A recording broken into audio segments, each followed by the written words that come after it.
ए व्यास का हो एगो तारा खातिर ताजा न्यूज लेके आइल बानी। कौन न्यूज हो रे? एहिजे बता दी कि चलब। चल चल चल ए भैया कैमरा अरे छोड़। डीजे संदीप राजनिकी तमकुरी राज कुशीनगर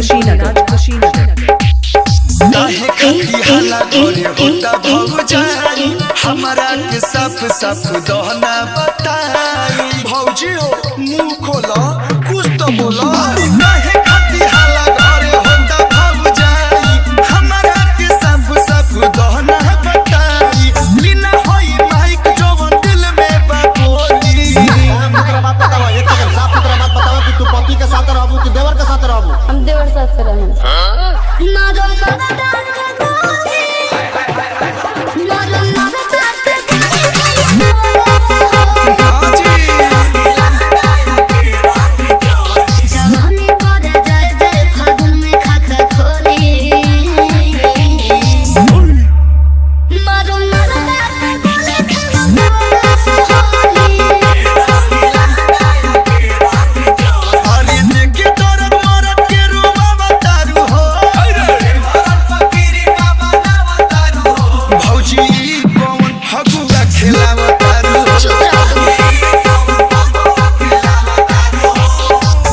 डीजे संदीप राजनिकी तमकुरी राज कुशीनगर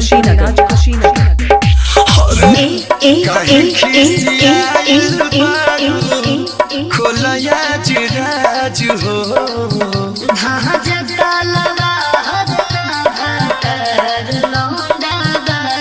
अरे भौजी तू तो फरसा भाजिया न गले। सारा मीडिया समाज की आवाज के उठाई।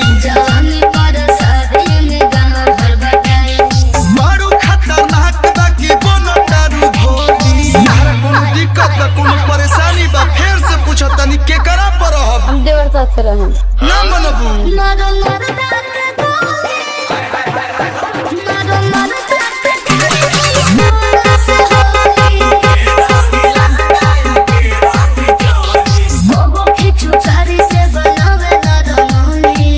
तेरा डिजाइनर है का?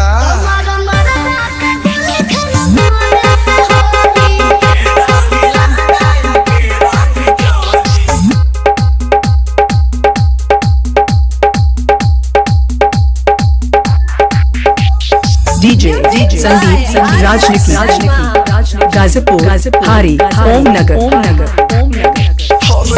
कांड तू बरांड कोइलू हंसता जवार हो।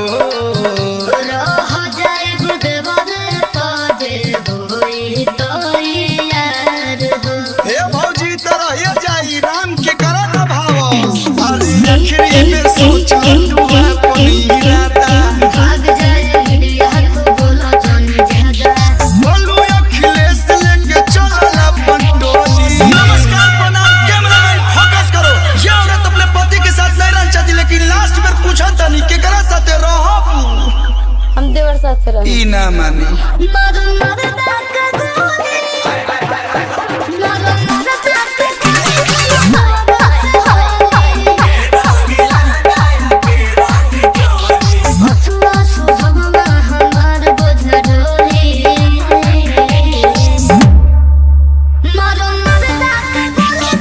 मिक्सिंग के लिए संपर्क करें मोबाइल नंबर 95 भौजी एगो रिक्वेस्ट 010 बा। बोली भर होली देवर साथे रह जा लेकिन 11 महीना मरद साथे रह। मरद के मत छोड़ा।